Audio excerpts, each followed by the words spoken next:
got you under my skin. I've got you deep in the heart of me, so deep in my heart that you're really a part of me. I've got you under my skin. I tried so not to give in. I said to myself, this affair never will go so well.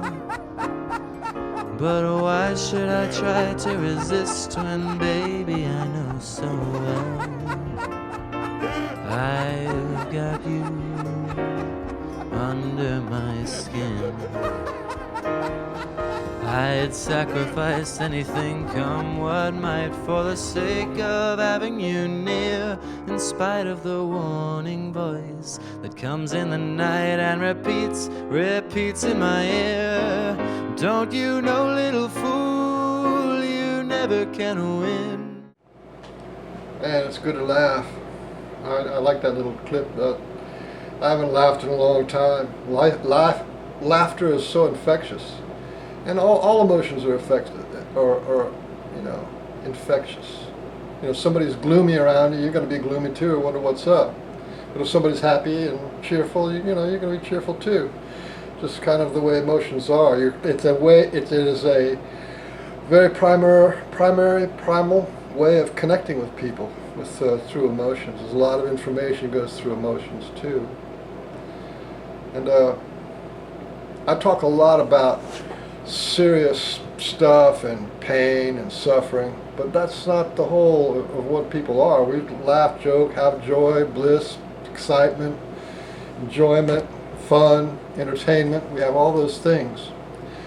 So it's not all about suffering. The whole point of language lessons hard is to bring balance, have some balance back. So you have some bad things happen, and you can have some good things. You can enjoy your life, and you can enjoy your struggles, and not just be polarized into I'm only anxious, or I'm only depressed, or I'm only bipolar, or I'm only confused and worried and desperate. To have a full spectrum is really amazing. I mean, like I said, we have these four inner beings: spirit, heart, will, and body. And when they balance out, and there's no real blockages, or there's no real damage, then that's a good foundation for the way you're supposed to be. In this video, I'm showing the two paths of enlightenment. And what I mean by that is, everybody knows about an enlightened guy, an enlightened person, a yogi or guru, and that's up here, that's your spirit. So they have an enlightened spirit, or an enlightened soul, or an enlightened being, or ascended master, but that's an enlightenment. And in my previous video, I showed how you have these energy centers. Well, enlightenment really is about bringing life force and light into this part of and elevating and increasing the vibration into this part of your body, these top three chakras.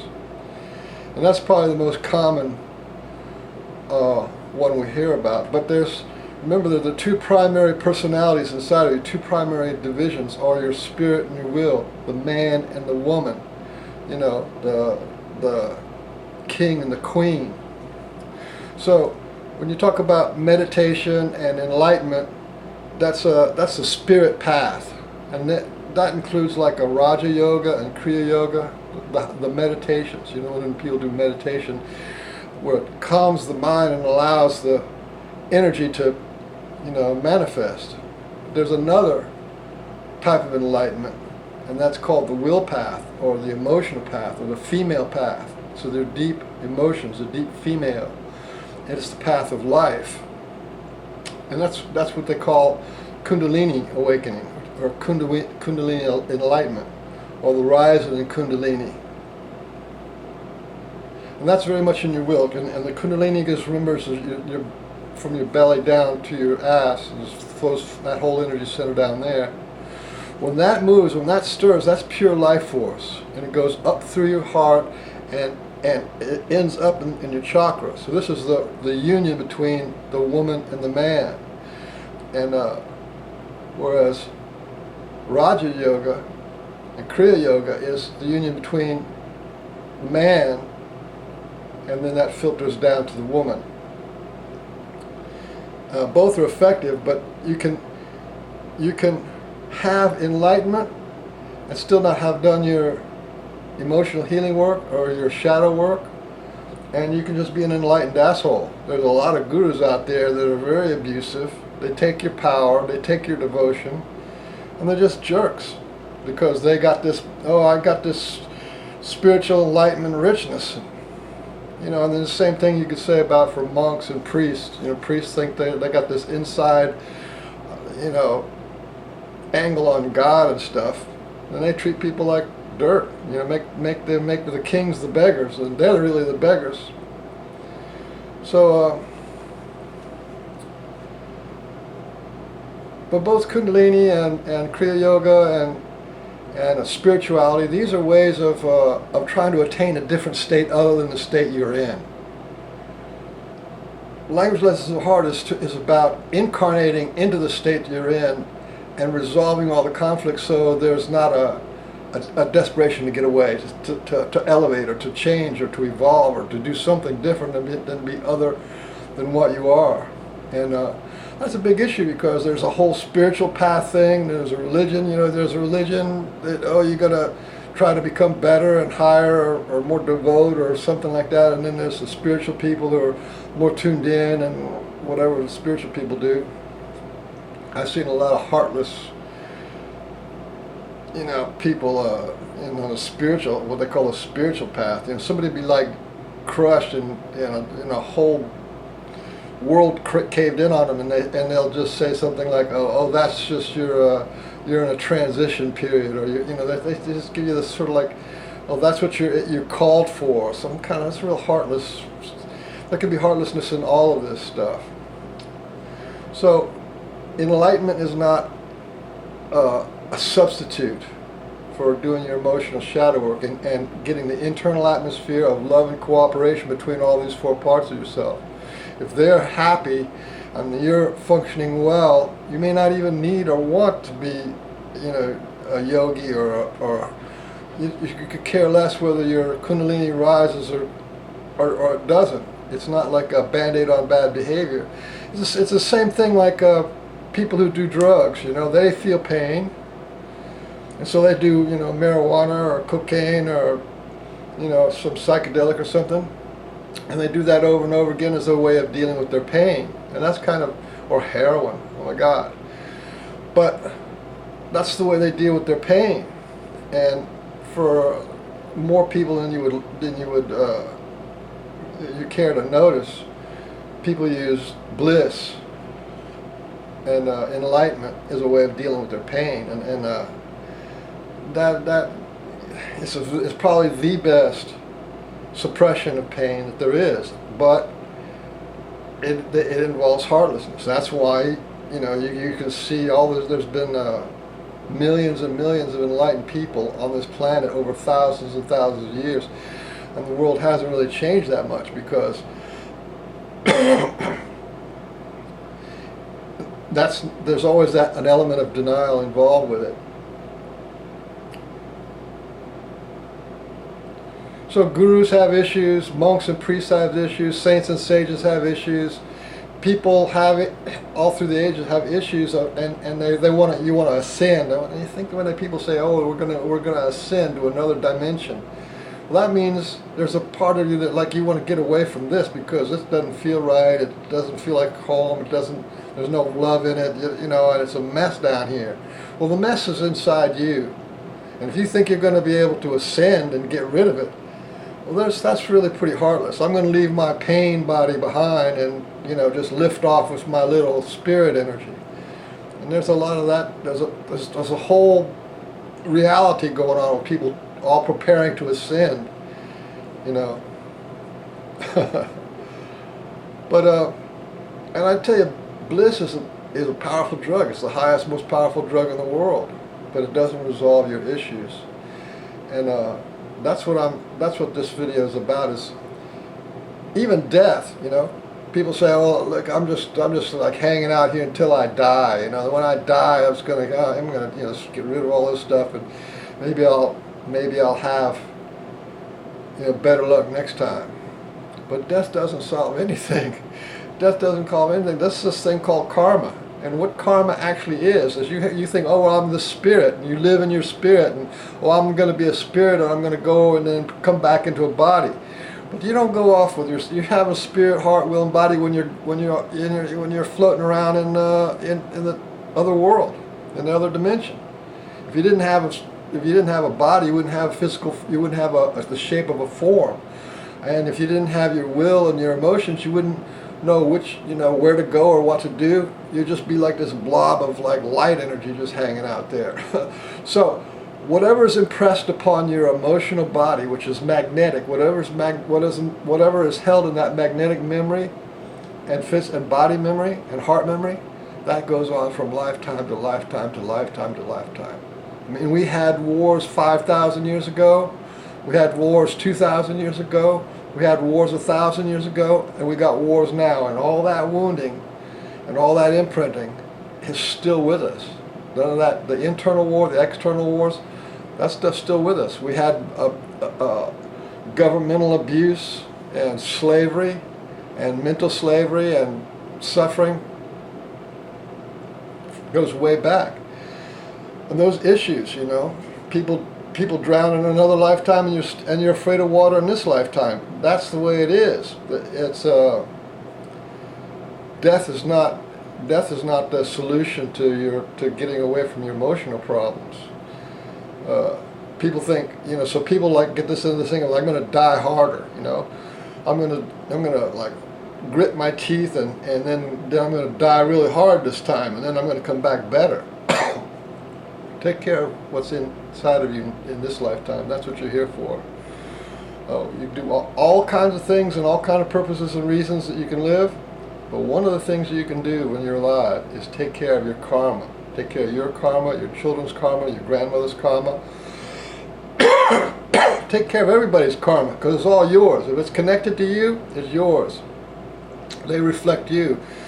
Your spirit is and your will, a man and a woman. So your man represents your spirit, and your woman represents your will, and all that polarity dynamics between man and woman, that's all karma.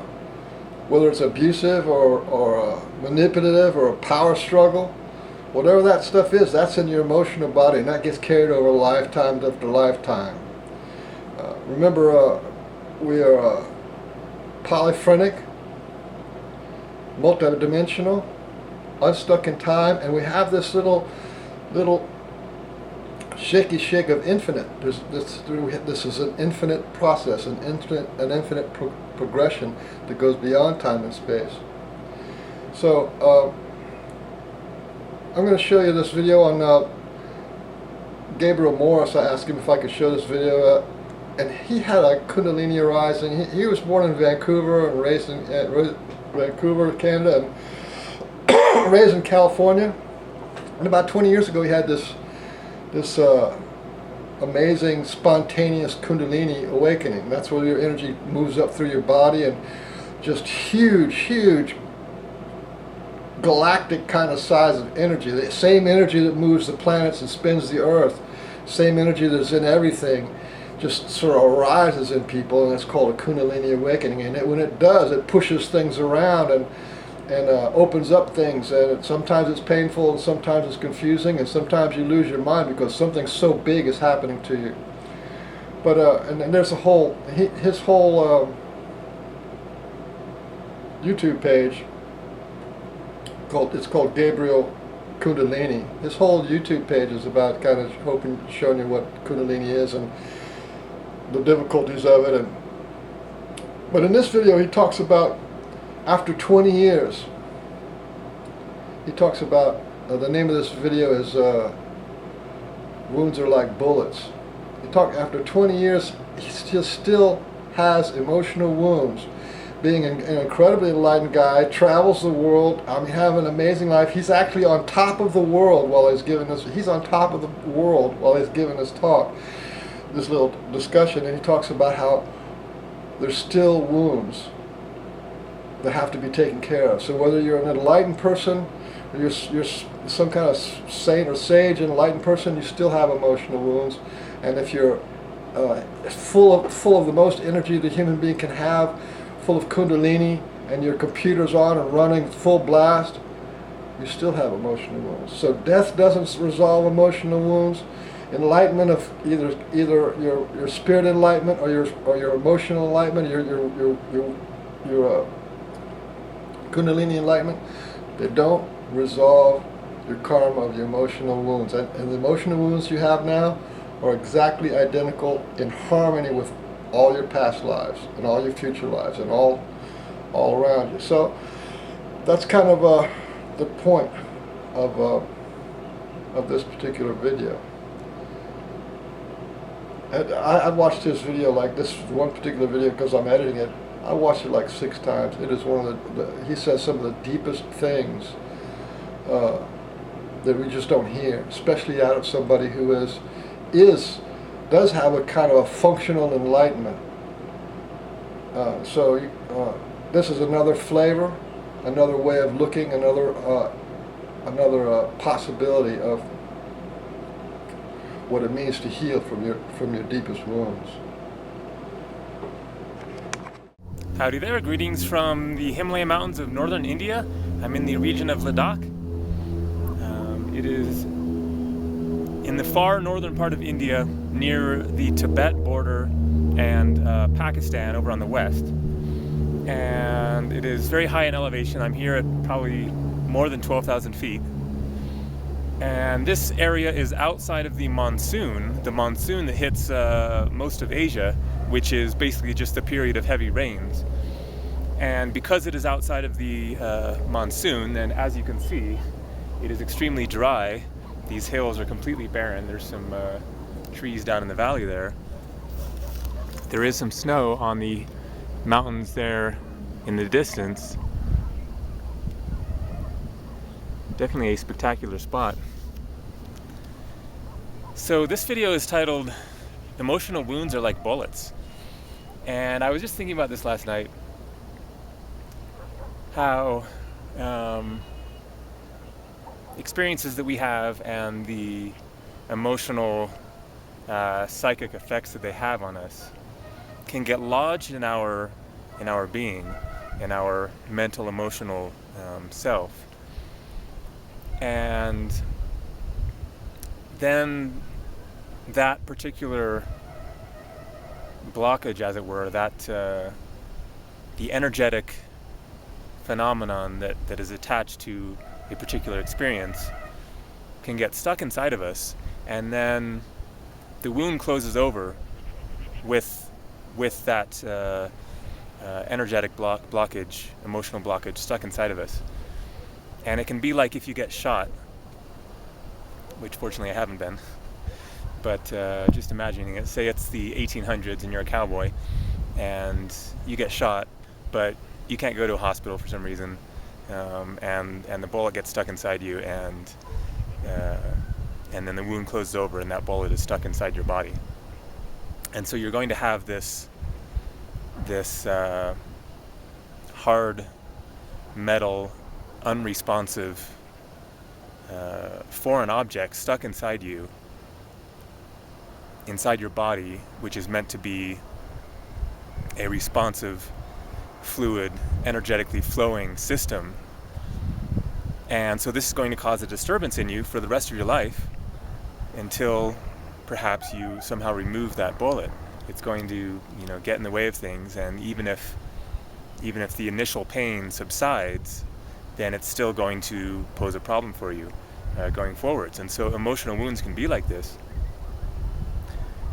The wound can close over, and you think that the problem is dealt with, but then it comes up again and again because the real cause of the problem is still stuck inside of you. And so this can very much be a energetic, emotional phenomenon as well as a physical phenomenon. And so you have to remove that bullet somehow. Various techniques that treat the surface wound don't deal with the real problem, the real disturbance there. And so, even though I am all for various spiritual tools and techniques and exercises and approaches along the lines of positive thinking and creative visualization and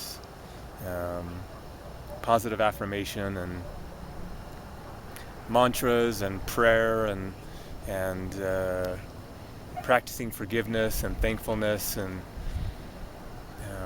all these various things that work with your mental processes basically, and how you're thinking about yourself in the world, and trying to come to a more positive frame of mind, etc.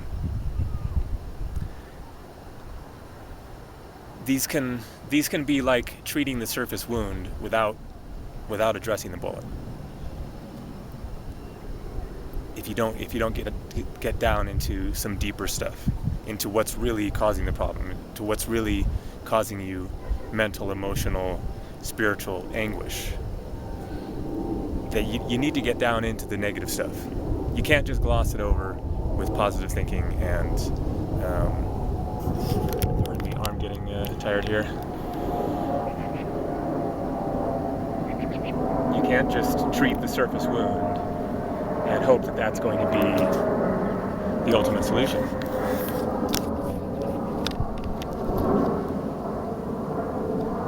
Plane there, headed for the airport, which I'm going to be doing myself tomorrow morning. I'm flying out of here back to Delhi, India.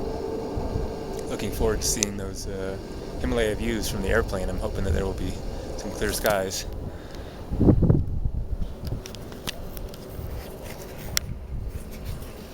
So, really what I'm trying to get at to a great extent with what I'm discussing in my videos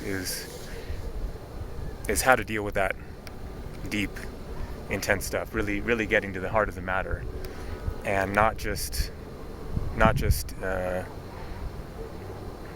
glossing over things and treating the surface wound and hoping that if things just look better or sound better, then they will be better. Because really, humanity is riddled with bullets, emotionally, mentally, psychically, and it's really important to get down into that real stuff and find the real deep root emotions that are causing problems in your life, and get that energy flowing. Find that energetic blockage, as it were, and transform that stuck, unmoving energy into flowing energy. That's really what it's all about, is getting energy moving somehow, and tapping into your primal flow of energy, and then figuring out how to work with that and guide and direct it so that you aren't being pulled around by that basic root energy that is just part of our being, but that you also aren't denying it, but are working with it and coming into alignment with it, and as a result coming into your real personal power, truly waking up in all parts of yourself, and finding balance and alignment with that base energy. Because that's really what happens, is these blockages shut us down in deeper parts of ourselves, and then we go forth in our life trying to live with our life force energy basically being cut off, because emotional energy is tied to that life force energy. And when you deny and suppress your base emotions, then you deny your life force energy, and then you're going forth into the world less than whole, and with a important part of yourself shut down and not alive, not vibrating, not a part of the process. Yeah. Another scan of the view here.